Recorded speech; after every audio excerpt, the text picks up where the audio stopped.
So thank you so much for making the time just to hang out and chat. I was like super excited when you agreed to just like talk with me. So I'm very yeah. excited to talk to you as well. So, like, I love the sign book, so I'm just really eager to ask some questions. Oh, I appreciate it. Thank you. And vice versa. I was actually telling one of my good friends about Eden Project, and she was like, okay, yeah, I'm gonna read it. I'm gonna read it. So then I kept checking in, like, did you read it? Did you start it yet? She was like, no, not yet. So then I get a text at like 1 o'clock in the morning, our time. And she was like, okay, I'm halfway through. I've got questions. I was like, okay, we'll talk. So she's actually very excited to watch the author spotlight, read your bio and Okay. all that stuff. So I'll be putting that up soon. So that way everybody can check you out. So very Oh, excited thank about that. Yeah, for you. sure.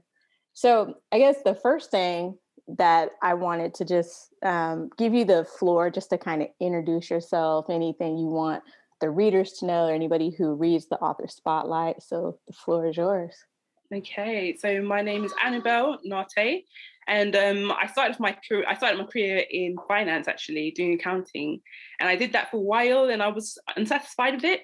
When I was younger, I always used to write stories and draw pictures, and I kind of came back to that when I was in university. But then obviously the course took over, so I stopped for a while. And then I don't know where it was, but I think it's maybe like I read some certain books, and I thought, oh, I could probably be like an author.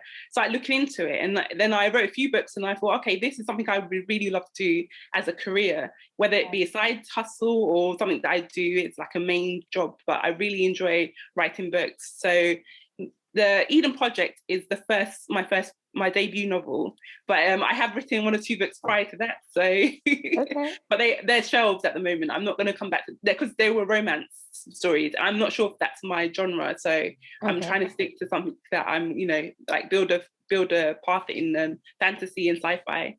Yeah. Okay, nice. So that was one of the questions I was going to ask if you feel yourself like staying in the realm of like sci-fi fantasy and just kind of keeping that, or if you were going to explore other genres. So that's pretty Yeah. cool. Why don't you Yeah. think you want to explore the romance books? It was interesting. I think I just read, sorry, what was it? 50 Shades of Grey. And Okay. I had the story that I had from years back. I was like, I could do this because she's managed to do it herself. So it Yeah. encouraged me. But then I just realized, oh, I don't know if it didn't suit like not my skill set, but like it just wasn't something that I wanted to go down the road of. So Right. yeah, I decided to shelve that book and then to start in the genres I really like passionate about, which is fantasy and sci-fi.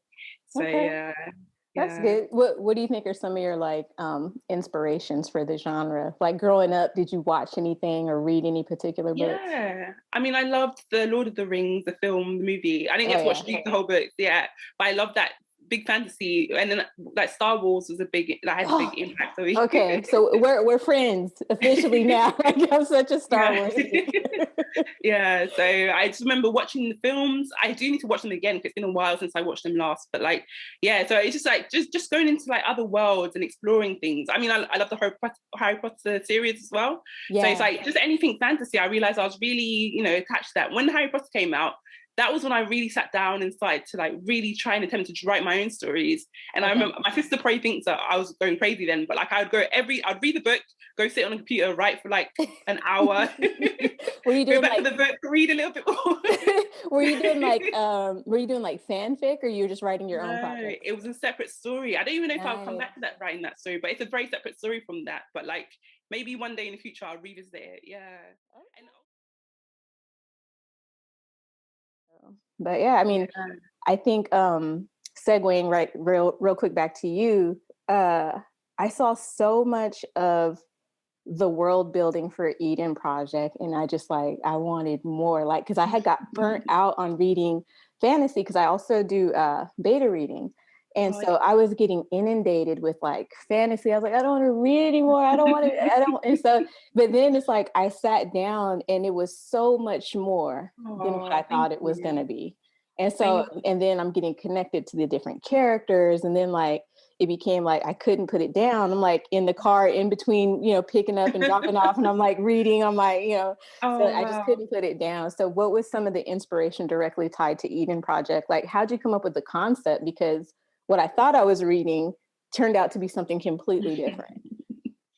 Yeah, well, it's quite a long story, and it goes quite a few years back. But I was dealing with I call it mental afflictions. I was having mental health issues, and so one of the things I experienced was it, I think it's called deposition. The I think I'll have to like clarify the name, but it's just like a sort of out of body experience, as if I wasn't in myself, and I was like being led in a sense. And so it made me realize, so that was the experience I had that made me think, oh, the world isn't as plain or as, as it appears. And then I started looking into the news, and I noticed that in America, a lot of women had been going missing. They said like 70% of the population were Black females going missing and I think it's like across America. So I thought, why is there no one making any light of this? Like, why is no one bringing this to the surface? Because it's a big issue. And now recently it's been happening in London as well. Wow. We had a few cases of like young people go missing, winding up dead. And so that was, so it really impacted on me. So the idea was kind of seeded the idea, and I kind of went from there. And then the rest of the story just unfolded on its own, because I just had the idea that this girl goes missing and there's a kind of like a conspiracy going on, and so and then her who's the best person to look into it other than her best friend. So that's where it kind of started from. I mean, I loved it. I was blown away. And that was one of the things that my friend and I discussed, was how it echoed a lot of what's been going on, particularly like Georgia. But I mean, like, there are so many states that are tied to like trafficking and just how it goes across the country. So you're absolutely right. And then to know that this was happening outside of just, our country, but it's going on everywhere. I thought you were bringing such a light to something that is very real, something that is still very timely, because this is still going on. And it's not just happening in my little box, it's happening all over the world, all over the world. And so that was one thing that we did talk about and discuss. So, okay. And then we had the great debate, Brianna. Like, I love her. So I was like, that's the kind of best friend I need. I need a Brianna in my life. Yeah. It's funny because, go on, sorry. No, go ahead. I was going to say, it's funny because people keep telling me, like, you're nothing like her. I'm like, yeah, I know. They assume, like, I have a lot of friends and family who assume that when you write a book, you put yourself as the kind of like the main character, but she's completely like, like divorced from who I am as a person. But I love her as a character. Yeah. She's just so she's so ballsy. She knows what she wants, and she's like kind of determined. But she has her bad sides, which you do see in the story. but it works. And like, even like her flaws, I think, made her so much more endearing, because like that made her real. Like she, in spite of like the mission that she's on, she's still a very real person dealing with a very real issue, and like that's wrapped up in the conspiracy, like you said. I mean, there's so much I want to give away, but I hope the conversation is so intriguing that they're gonna be like, what are they talking about? Let me go download this book. So back real quick. What are some of the, I guess, goals that you want to achieve with your writing? Where do you want your career to go with that? Do you have any like end all dreams that you're aspiring to? Oh, interesting. That's a good question, actually. I have thought about it to some level, but like I haven't looked into the distant future. So I would like to be able to write full time. I think a lot of people say that who are authors, but I also want to work. So I think for me, it would be, I would like to have a career. So I'm studying UX design at the moment. So I'm hoping to go into that field. Yeah, but I always, because I found that when I was working with, I'm not working at the moment, I'm studying. But when I was working before, I found I could get through books much faster, oddly enough. Yeah. I'd do my 9 to 5, and then from like 7 till 8, I'd be writing, and then back to bed, and then, get back on the grind again. So I do want to write full time eventually, but in the meantime, I want to, see how I go with this career.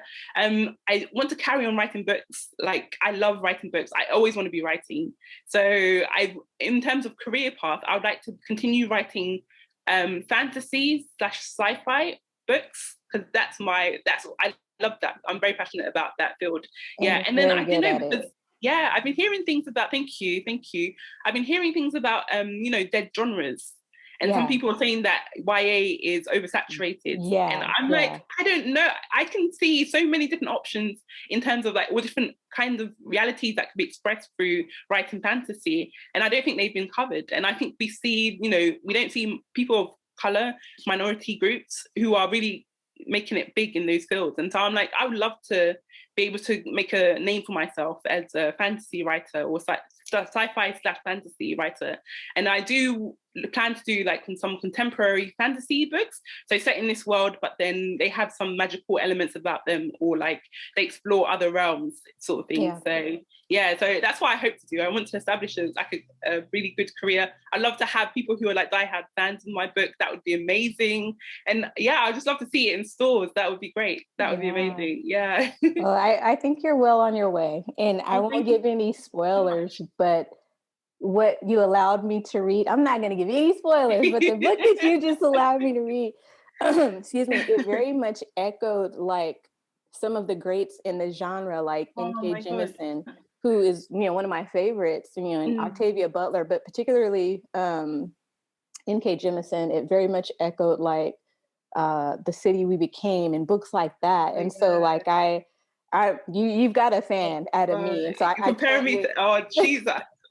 I like one day love to be her, like, well, but like one of my role models. Yeah. And that's how I feel like with Toni Morrison. Like I love her work.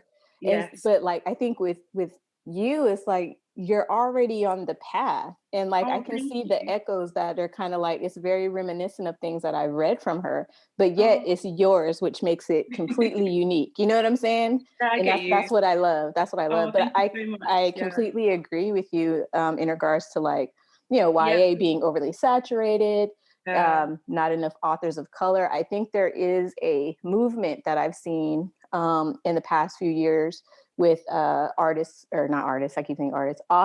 who are releasing books that are more reflective of the times and that kind of thing. So just being able to express yourself in any way that you can, with your work. And I think you're well on your way. Oh, thank you so much. Very excited. I'm here for you because I want. Same do here. You want to talk Same about here. Do you want to talk about what I just beta read and give you? We can if you want to. Absolutely. Yeah, we can Take if you the want floor. to. Yeah. Take the floor. It is okay. So this second book that I've written is called The Trellants, and it's based in the far future where mutant trees have taken over the Earth because the Earth was almost destroyed by the elite. Yep. And so scientists developed mutant trees that were able to be, which were indestructible and grew very tall and very big. So now the people that were left behind on this broken Earth, they decided to live on the trees, but because they're so big, it has at least like 5 levels. So the main story is based around a young girl called Eula, who is training to be a warrior. And her biggest fear is falling from trees because it happened to her father when she, in the book 3 years prior. And then once you fall, no one returns, because if you do fall and you return, you're killed on the spot because there's something called white fit fever. So it's like you watch her journey. They have enemies, which are the trawlers, and there's a story behind that. But when you read the book, you'll discover why that's the case. But so she, so really, you're just following her around as she. Well, I don't want to give too much away, but she does eventually fall, and then it's like you have to watch how she survives and how she can get back to her people before they're destroyed. Man, all I'll say is, again, I think I'm reading something and then it takes me to somewhere else. And as I was reading, like, okay, remember like in, Return of the Jedi, when they go and they meet the Ewoks, and the Ewoks live in these villages up in the trees. Like that's what I kept picturing when I was reading the book. That's a very good actually analogy of it. Okay. And that's like the first thing. I was like, this is so like, I'm waiting for like a little Ewok to come walking out, because I kept thinking like, okay, this is so dope. Like, who would think of this? You, and it worked. But you know what? Funny enough, I had this story in my head since I was like 18. So I'm like 35 now. So like, it's when I was like in college, or I would say sixth form for me. And so I had the story. I wrote the book, and halfway through, and then I used to use, at the time we were using floppy disks. I don't know if you remember. When we had floppy disks. No, I'm older than you, so I remember. So I used a floppy disk to save it. This is what I was using on a daily basis. And then I went one day to use it and it had been corrupted. So I lost the whole story. Oh my gosh. Yes. So it took a long time for me to get back the energy to like write that story again. So I thought, since this is my second book, I'm going to definitely try and rewrite that story. And I think it's 10 times better than it was before, because I wasn't that great at the time when I wrote it the first time. Yeah. No, I think I can't even say it's better than Eden Project. They are equally like standalones, and they're both great. And I loved it. I was like, oh my gosh, like I want to talk about it, but I was like, nope, not gonna say anything. I'll let her like whatever you want.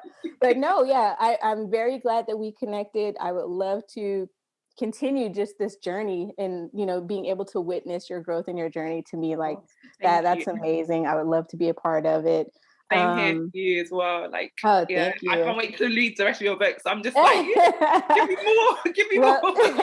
Well, we definitely got each other from here on out then. Yeah.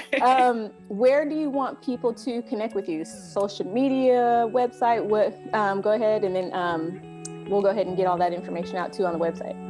Okay, so I have a Twitter account, and it's at ATNartey, and so it's at Twitter, and then on my Instagram account it's also ATNartey. So yeah, it's pretty easy to find me if anyone's interested. Yeah, and I just kind of like post about writing and behind the scenes. Yeah. Okay.